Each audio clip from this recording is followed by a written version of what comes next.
Mergers are like forced marriages between two dysfunctional families, except everyone is wearing a $3,000 suit and lying about their assets. For the last 10 months, I haven't just been working. I've been the designated adult in a daycare center run by millionaires.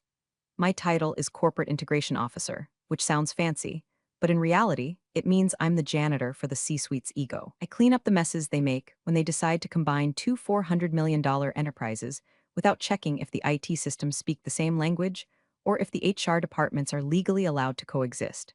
I work in silence. My office in Colorado is a glass box overlooking the Rockies, but I haven't looked at the mountains in 6 months. My view is a dual monitor setup glowing with Gantt charts, due diligence reports, and a master spreadsheet I call the Bible. It's color-coded: red for critical failure, yellow for incompetence, and green for the three things that are actually working. Most of the board is red. The company we were acquiring, a logistics giant called Vertex, was a mess of redundant contracts and hidden liabilities. My job was to smooth the edges so that when the final ink dried, we didn't accidentally inherit a lawsuit or a bankruptcy. I lived on caffeine and adrenaline. I knew the names of the security guards at Vertex better than their own CEO did. I knew which servers in the basement were overheating and which VP was expensing client dinners at a strip club in Denver. I knew where the bodies were buried because I was the one measuring the coffins. And then there was Roger. Roger was our VP of strategy. Roger was a man who used words like synergy and paradigm shift unironically while struggling to operate the office coffee machine. He was the kind of guy who failed upwards so hard he hit the ceiling and stuck there like a wet paper towel. He hated me. He hated me because I didn't nod when he spoke. I took notes. He hated me because when he proposed a timeline of 3 weeks for a system migration, I pulled up the data proving it would take 3 months. He hated me because I was the engine and he was just the hood ornament. The friction started on a Tuesday. I had just finished a 12-hour shift mapping out the personnel retention strategy. My eyes felt like they were filled with sand. I was closing my laptop when my phone buzzed. It was Mark, my fiancé. He's a structural engineer, quiet, solid, the kind of man who builds bridges that don't fall down. He'd sent a picture of a venue, a rustic barn in the foothills. Found a date that works, the text read. October 12th, I smiled, a genuine crack-in-the-armor smile. For a few seconds, I wasn't a corporate machine. I was a woman in love, planning a future that didn't involve indemnification clauses. I forwarded the email to my personal account to look at later. That was my mistake. In the corporate world, happiness is blood in the water. The next morning, the atmosphere in the war room, a glass-walled conference room that smelled perpetually of stale bagels and fear, was different. When I walked in, conversation stopped. It wasn't the respectful silence of people waiting for a briefing. It was the predatory silence of a pack of hyenas spotting a limping gazelle. Roger was at the head of the table, leaning back in his Herman Miller chair like he'd personally invented sitting. "Jenna," he said, his voice dripping with that fake executive concern that usually precedes a stabbing. "Good of you to join us. We were just discussing priorities." I set my coffee down. "My priority is the Phase 4 operational merge, Roger. The legal team needs the asset list by noon." Right, Roger said, waving a hand dismissively. "The list. But are you sure you have the bandwidth? I heard through the grapevine that you've got some big personal projects ramping up." He gestured to the screen behind him. It wasn't the merger timeline. It was a screenshot of the venue Mark had sent me. Someone in IT monitoring, or maybe Linda in HR who I'd foolishly confided in about the engagement ring, had leaked it. "Nice barn," Roger smirked. "Looks like a lot of work." "Weddings are stressful, Jenna, distracting." I felt the temperature in the room drop 10 degrees. My blood ran cold, but my face stayed blank. This is the part of the story where most people would scream or cry. I didn't. I've survived 3 hostile takeovers and a federal audit. I don't break for men like Roger. By the way, if you enjoy stories about competent women watching incompetent men dig their own graves, you might want to hit subscribe button and maybe drop a like. It really helps the algorithm know you're here for the carnage. But don't worry, I won't ask again. I'm too busy plotting. "Roger," I said, my voice steady, "I assure you my personal life does not impact my ability to deliver this merger. The asset list is done. It's in your inbox, is it?" He tapped a pen on the table. "Because I've noticed a lag in your response times on the weekend emails. And now this wedding planning on company servers, it paints a picture, Jenna. A picture of someone whose head isn't in the game." I looked around the room. The junior analysts looked at their shoes. The CEO, a man who feared conflict more than he feared bankruptcy, pretended to read a document. They were letting him do this. After 10 months of me carrying this deal on my back, saving them millions in discovered redundancies, they were letting this empty suit question my dedication because I dared to have a life outside of this building. "I haven't missed a deadline in 5 years, Roger," I said, keeping my voice low. "I suggest we focus on the acquisition agreement. The buyer's counsel is expecting the finalized Schedule M today." Roger's eyes narrowed. He didn't know what Schedule M was. I could see it in the slight twitch of his left eye. He had no idea that Schedule M was the list of key personnel legally required to remain with the company through the transition to ensure continuity. He didn't know that my name was at the very top of it. "We'll handle the schedule," Roger snapped. "You just focus on flowers or whatever. You need heads down focus this week, Jenna, real leadership." I sat down. I opened my laptop. I didn't say another word, but inside, the machine that ran my brain shifted gears. It went from integration mode to demolition mode. If they wanted to question my value, I was going to give them a demonstration of what happens when that value is removed from the equation. The air in the room was thick with the smell of cheap cologne and betrayal. I took a sip of my coffee. It was cold, perfect. The thing about corporate sabotage is that it rarely happens with a bang. It happens in the quiet clicks of a mouse, in the revocation of permissions, in the sudden inability to access a folder you built from scratch. By Wednesday, 2 days after Roger's little performance in the war room, I noticed the walls closing in. It started with the shared calendar. Suddenly, the strategic overview meetings, the ones where I usually dictated the agenda, were disappearing from my Outlook. When I asked the executive assistant, a terrified 22-year-old named Sarah, she wouldn't meet my eyes. "Roger said he wanted to keep the attendee list tight," she whispered, pretending to organize a stack of papers that were already perfectly aligned. "He said you were tapering off." "Tapering off," I repeated. The phrase tasted like ash, I see. I went back to my desk and tried to log into the Vertex employee database to verify the severance packages for the redundancy list. Access denied. A red box popped up, "Contact administrator." I didn't contact the administrator. I knew who the administrator answered to. Instead, I closed my door and lowered the blinds. If they wanted to play games with access, they were forgetting who designed the playground. I pulled an encrypted external hard drive from my purse. It was a matte black brick, heavy and cold. I plugged it into the back of my tower, bypassing the monitoring software Roger had likely asked IT to install on my main port. I began to archive. I didn't steal company property. I'm not a thief, I'm a professional. I saved copies of my work product. My methodologies, my original integration maps, my email correspondence proving that every delay in the last 6 months was due to Roger's inability to read a PDF, not my lack of focus. I saved every time-stamped revision of the merger agreement. And then I went hunting for the smoking gun. The acquisition agreement was a 400-page monster of legalese. Most people, even the executives, only read the executive summary. They skimmed the financials and the payout structures. They ignored the exhibits. I opened the final draft of the contract, the version that had been sent to the buyer's legal team specifically for the signing ceremony scheduled for Monday. I scrolled past the indemnities, past the warranties, all the way down to the appendices. Schedule M, continuity of operations and key personnel. There it was. Clause 14.2, to ensure the stability of the transition phase, seller agrees that the named integration officer, as defined in Schedule M, shall remain employed and actively engaged in the integration duties for a period of no less than 90 days post-closing. Failure to retain the named integration officer constitutes a material breach of continuity, allowing the buyer to suspend or terminate the transaction. And right below it, in black and white, named integration officer, Jenna K. Caldwell. I stared at my name. It looked like a tombstone. Roger hadn't read this. The CEO hadn't read this. They assumed key personnel meant them, the C-suite, the visionaries, the guys who gave speeches. They didn't realize that the acquiring firm, a company known for its ruthless efficiency, didn't care about our CEO's speeches. They cared about the person who knew how to stop the servers from melting. They had insisted on this clause. I was the collateral for the loan. I printed the page. Just that single page. I folded it into a sharp square and tucked it into the inner pocket of my blazer, right next to my heart. It felt like carrying a live grenade. Later that afternoon, Roger stopped by my office. He was holding a stress ball, squeezing it rhythmically. "Squish, squish, Jenna," he said, leaning against my doorframe. "We've been thinking. With the wedding and everything, maybe it's best if we reassign the final data migration to Kevin." Kevin was an intern. Kevin once asked me how to spell Excel. "Kevin," I said flatly. "You want Kevin to migrate the sensitive HR data of 3,000 employees?" "It's a good learning opportunity," Roger said, flashing a smile that was all teeth and no warmth. "And honestly, you look tired. We're just trying to help you. You seem overwhelmed." He was gaslighting me. He was taking my competence, my exhaustion from doing his job for him, and twisting it into a narrative of female hysteria. "She's emotional. She's planning a wedding. She can't handle the pressure." "I'm fine, Roger," I said. "But if you move the migration to Kevin, you'll corrupt the payroll files. The coding structures don't match." "We'll risk it," he said, pushing off the doorframe. "Just take a step back, okay? Focus on your dress fitting." He walked away, whistling. I watched him go. The rage wasn't hot anymore. It had frozen over into something sharp and clear. He wasn't just insulting me, he was dismantling the safety rails of a billion-dollar deal because his ego couldn't handle a woman knowing more than him. I turned back to my screen. The backup was complete. I ejected the drive and dropped it into my bag. Okay, Roger, I whispered to the empty room. You want me to step back? Watch how far I can step. I spent the rest of the day deleting my personal cheat sheets from the shared drive, the little how-to guides I'd written to help the team navigate the complex systems. If Kevin was going to run the migration, he was going to do it without my training wheels.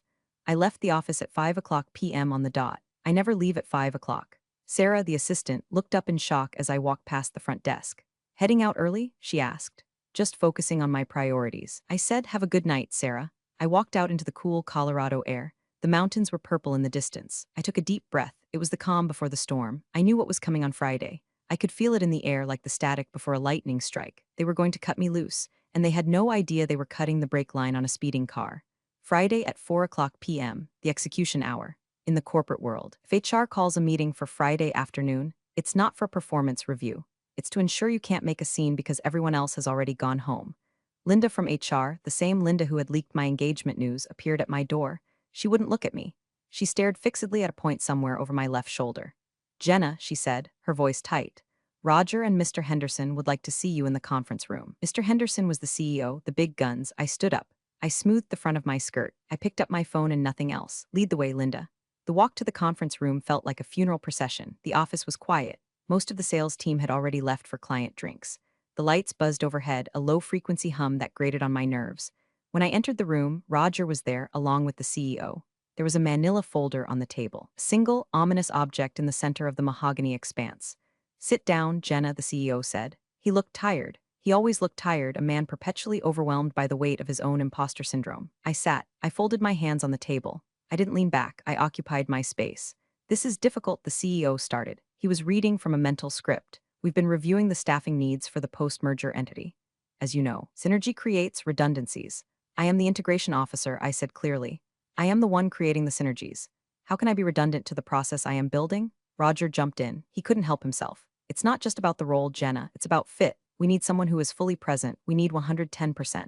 And frankly, this week, the wedding planning on company time, the attitude, it's become a distraction to the team. A distraction, I repeated. I secured the IT bridge protocols yesterday. I saved us $200,000 in licensing fees on Tuesday. But my attitude is a distraction?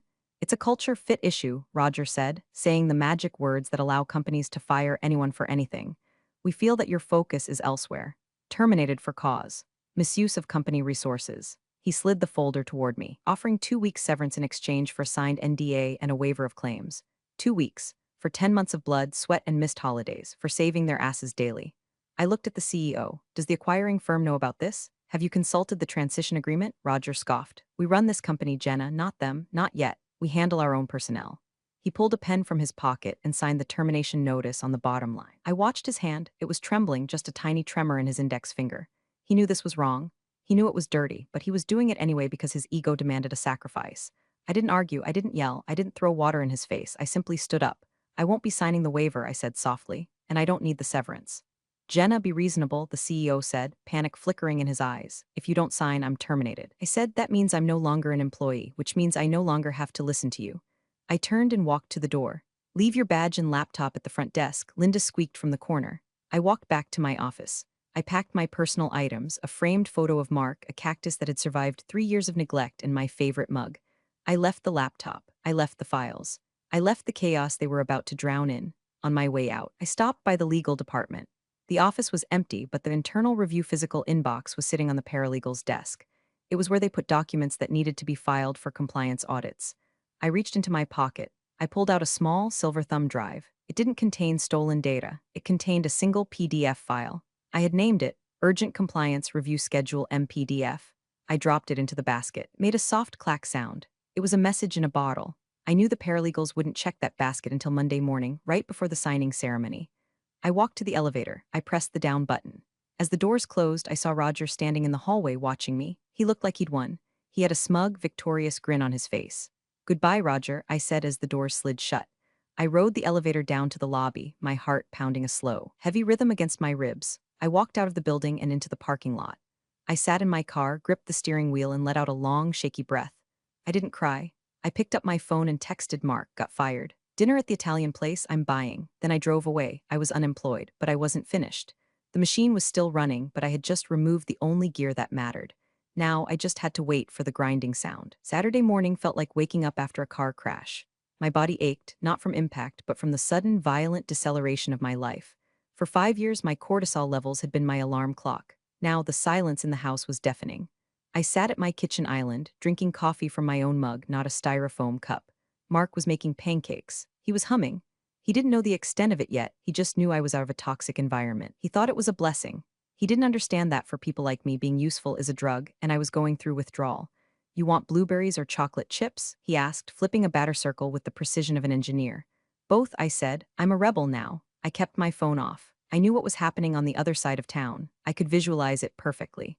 Saturday is when the automated system checks run. It's when the data migration scripts I wrote usually execute. Without my authentication token, those scripts would fail. I imagined Kevin, the intern, staring at a screen filled with red error codes trying to call Roger. I imagined Roger ignoring the call because he was on the golf course, convinced that strategy meant ignoring the details until Monday. I spent the day gardening. I pulled weeds with a vicious intensity. Every dandelion was Roger. Snap, root and all. By Sunday, the silence from my phone, which I had turned back on, purely for observation, was suspicious. No panicked texts from former coworkers. That meant Roger had locked down the narrative. He had probably told the team I had a breakdown or that I quit to become a full-time bridezilla. He was scrubbing me from history, but you can't scrub a ghost. Around noon, I got a notification on LinkedIn. It wasn't a message, it was a profile view. "David Sterling viewed your profile." My heart skipped a beat. David Sterling was the general counsel for Vertex, the acquiring firm, the buyer. Why was the buyer's top lawyer looking at the profile of a terminated integration officer on a Sunday? I clicked on his profile. He was online. I didn't message him. That would look desperate.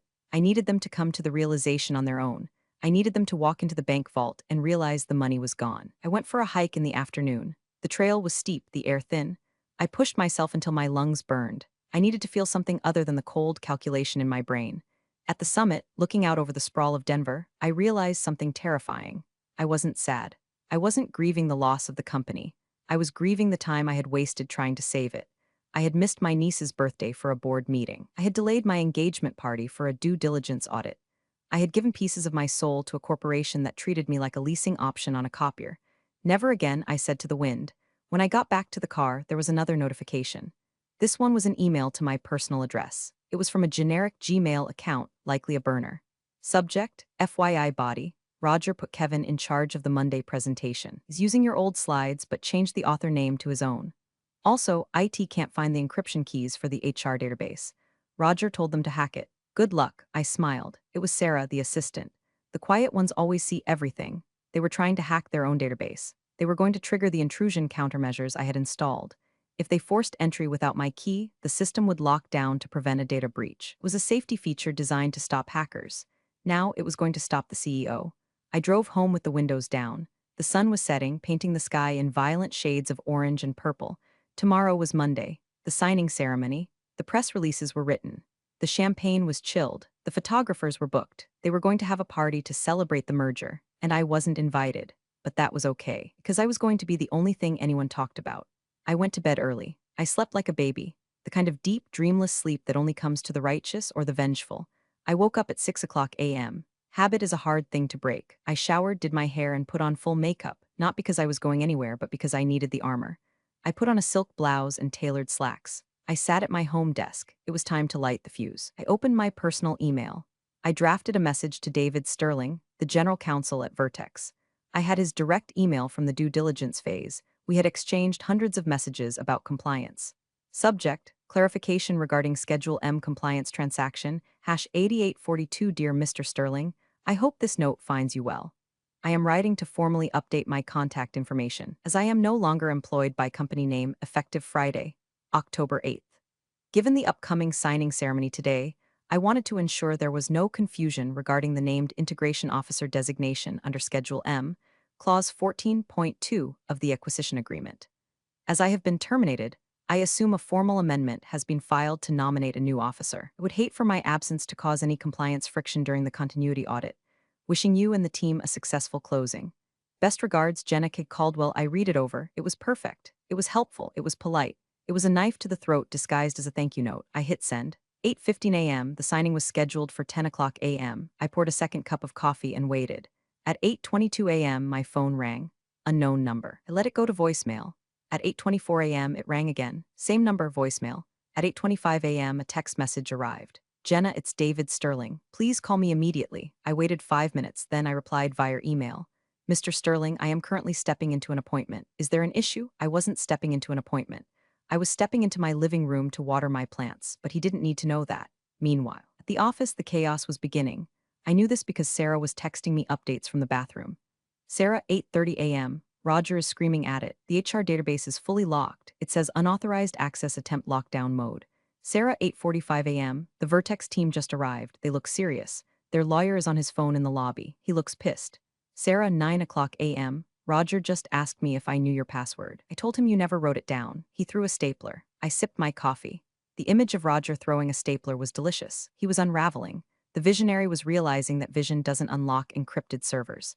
At 9:15 a.m., David Sterling emailed me back. Jenna, there is no amendment filed. You are listed as the sole guarantor of operational continuity. If you are not employed, the deal is in breach. Are you confirming you have been terminated for cause? I replied, terminated for misuse of company resources, wedding planning. No misconduct regarding company operations. I offered to consult but was escorted out. That was the kill shot. Wedding planning. I made it sound exactly as petty as it was. Sterling was a serious man. He didn't care about weddings. He cared that a multi-million-dollar asset was being managed by people who fired their chief engineer over a Pinterest board. Sarah, 9:30 a.m. The lawyers are going into the boardroom. The CEO looks like he's going to throw up. Roger is sweating through his shirt. I checked the time. 30 minutes to the signing. The cameras would be setting up. The press would be waiting. I stood up. I walked to my closet and pulled out my boardroom jacket, a sharp, white blazer that looked like it meant business. I wasn't going to the office, not yet. I was going to let them sit in the pressure cooker a little longer. I needed them to be desperate. I needed them to realize that without me, they weren't buying a company, they were buying a burning building. I sat back down and opened a book. I read the same paragraph 4 times without absorbing a word. My heart was racing, but my hands were steady. This was it. Machine was grinding to a halt. The boardroom at the office is designed to intimidate. It has a table made of reclaimed mahogany that cost more than my first car, and floor-ceiling windows that offer a panoramic view of the city our CEO pretended to own. Today, it was set for a coronation. According to Sarah's texts, the room was packed. On one side, our team, the CEO, pale, shaking hands, Roger, red-faced, frantically whispering to the IT director in the corner, and the CFO staring at his phone, probably checking if his golden parachute had deployed. On the other side, the Vertex team, David Sterling, the general counsel, their CEO, a woman named Catherine, focused on efficiency above all else, and their bankers. The table was lined with bottles of Fiji water and crystal glasses. A photographer was testing the lighting in the corner. Flash, flash, it was a performance. A theater piece titled Everything is Fine, but everything was not fine. At 9:45 a.m., Roger walked over to the Vertex team. He was trying to be charming. I could practically hear his voice, that oily, confident baritone he used to bullshit investors. Just a few minor technical hiccups with the data migration, he likely said. Nothing to worry about, we have our best people on it. He meant Kevin. Kevin was currently in the server room, likely crying. David Sterling didn't smile. He checked his watch. He looked at his phone. He looked at the email I had sent him. Sarah, 9:50 a.m. The Vertex lawyer just closed his laptop. He's whispering to their CEO. She's looking at Roger like he's a bug. I could feel the tension radiating through the cellular network. The air in that room must have been vacuum sealed. At 9:55 a.m., my phone rang again. It was the CEO this time. I stared at the screen. Mr. Henderson? I let it ring. He called again immediately. I let it ring. He left a voicemail. I played it on speaker. Jenna, it's John. We need to clear up a misunderstanding. Are you available to hop on a call? We're about to sign and there's a paperwork issue. A paperwork issue, that's what he called me. I was a paperwork issue. I didn't call back. 10 o'clock a.m., the signing hour. I imagined the scene. The CEO standing up, buttoning his jacket, forcing a smile for the cameras. He would reach for the contract. Sarah, 10:02 a.m., they stopped. The Vertex lawyer just put his hand over the contract. He's talking loud. I closed my eyes and visualized it. Sterling, with his iron gray hair and rimless glasses, placing a manicured hand over the document. The silence in the room, the camera shutter stopping. The sudden realization that the script had been burned. I believe Sterling would say, his voice cutting through the bullshit, that we have a compliance problem. I grabbed my keys. It was a 20-minute drive to the office. If I timed it right, I would walk in just as the walls were crumbling. I checked my reflection in the hallway mirror. I didn't look like a victim. I didn't look like a distracted bride. I looked like the person who held the keys to the kingdom. I walked out to my car. The engine roared to life. Okay, boys, I said. Let's see how much you really miss me. I drove fast. Traffic on I-25 was light. I drove with the radio off. I needed focus. I was rehearsing my lines, not that I needed many. Silence is often louder than screaming. I pulled into the guest parking lot. I didn't park in my old spot. I wasn't an employee. I was a visitor, a very hostile visitor. The security guard, an older man named Earl, looked confused when he saw me. I had turned in my badge on Friday. Jenna, I thought you were gone. I am Earl, I smiled. Just here to pick up something they forgot. He buzzed me in. The system still recognized my face, or maybe he just didn't have the heart to stop me. The elevator ride up to the 20th floor took 45 seconds. In those seconds, I centered myself. I locked away the anger, the hurt, the humiliation of Friday afternoon. I became pure function. I was the algorithm. When the doors opened, the lobby was silent. The receptionist was gone, likely hiding. But I could hear voices coming from the boardroom down the hall, not the polite murmurs of a business deal, shouting. I walked down the hallway. My heels clicked on the marble floor. Click, click, click, the sound of a countdown.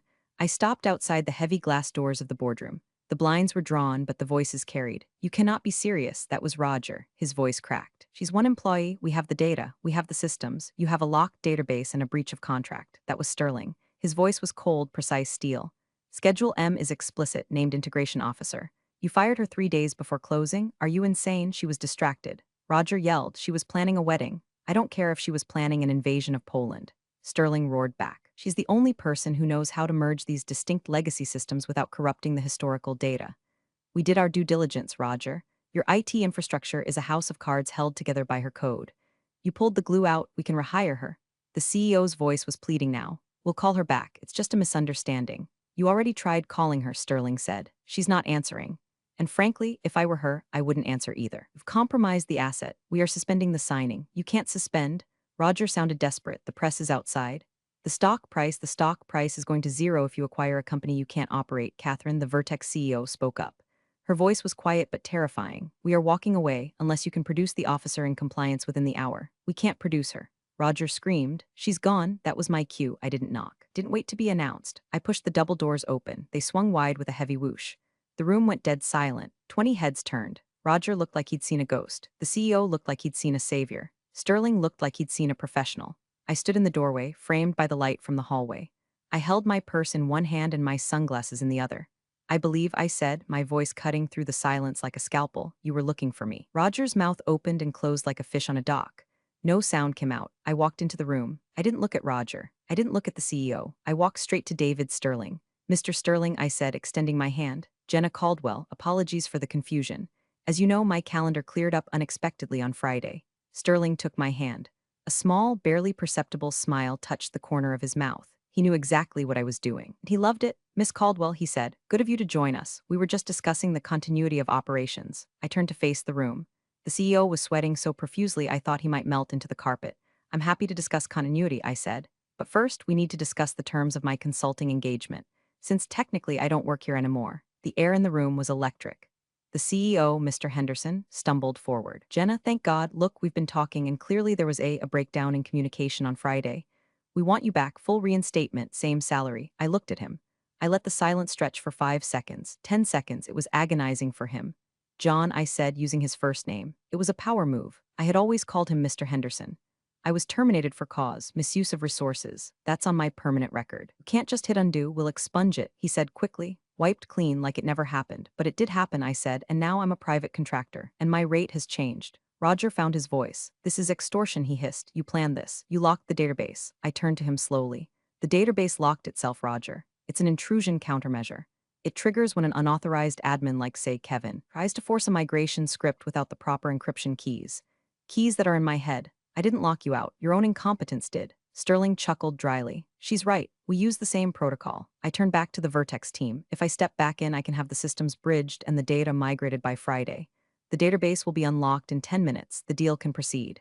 And if you don't, Catherine, the Vertex CEO asked, was watching me with interest. If I don't, I shrugged, you'll have to rebuild the integration architecture from scratch.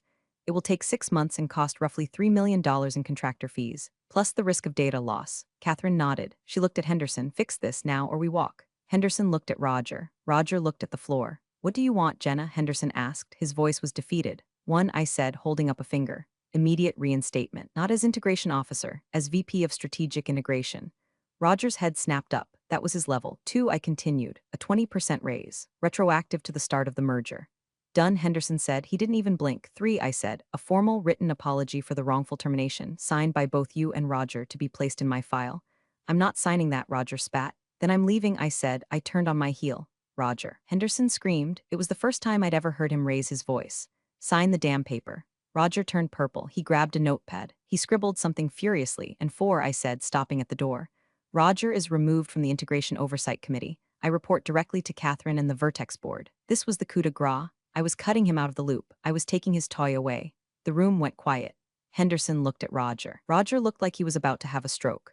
Agreed, Catherine said from the other side of the table. We prefer a direct line to the competent personnel anyway. Henderson nodded weakly. Agreed. I walked back to the table. I set my purse down. Excellent, I said. Now, if someone could please pass me the contract, I believe Schedule M needs to be initialed. Sterling slid the document toward me. He handed me his own pen, a Montblanc. I signed my name. Jenna K. Caldwell. Now, I said, clapping my hands together. Let's get those servers unlocked. Roger, you might want to tell Kevin to stop typing before he accidentally deletes the payroll. Roger sank into his chair. He was smaller now, deflated. I looked at the camera in the corner. The photographer, sensing the shift, snapped a picture. Flash, I smiled. It was the best wedding photo I would ever take.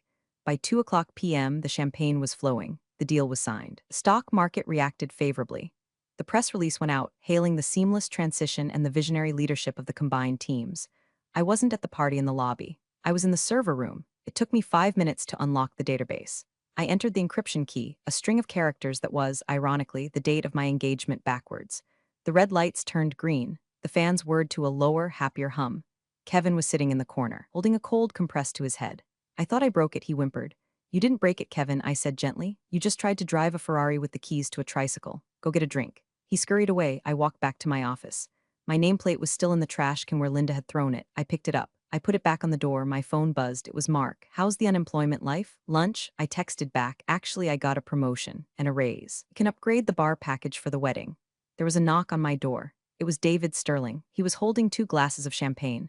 I figured you wouldn't want to toast with Roger, he said, stepping inside. You figured right, I said. He handed me a glass. That was a hell of a poker game, Miss Caldwell. You knew we wouldn't sign without you. I knew you read the contracts, David, I said, unlike some people. Roger is being moved, he said quietly. Special projects, which is code for a desk in the basement until his contract expires. You report to me now. I clinked my glass against his. I look forward to it. One question, he asked, leaning against my desk. The wedding. Is it actually going to be a distraction? I laughed, a real laugh. David, I just dismantled a hostile executive team, negotiated a 20% raise, and rebooted a global database, all before lunch. I think I can handle picking out table linens. He smiled. I think you can. Welcome to Vertex. He left. I sat in my chair. I spun around to look at the mountains. The sun was shining. The machine was humming. I was back in the driver's seat. I opened the Bible, my master spreadsheet. I changed Roger's status from active to obsolete. The cell turned gray. It was the most beautiful color I'd ever seen. I took a sip of champagne. It tasted like victory. I pulled up the Pinterest board for the wedding. I added a new pin, a white blazer. The caption read, Armor. Most people think corporate life is about synergy and bottom lines. It's not. It's about leverage. It's about knowing exactly what you are worth and burning the building down if they try to pay you a penny less.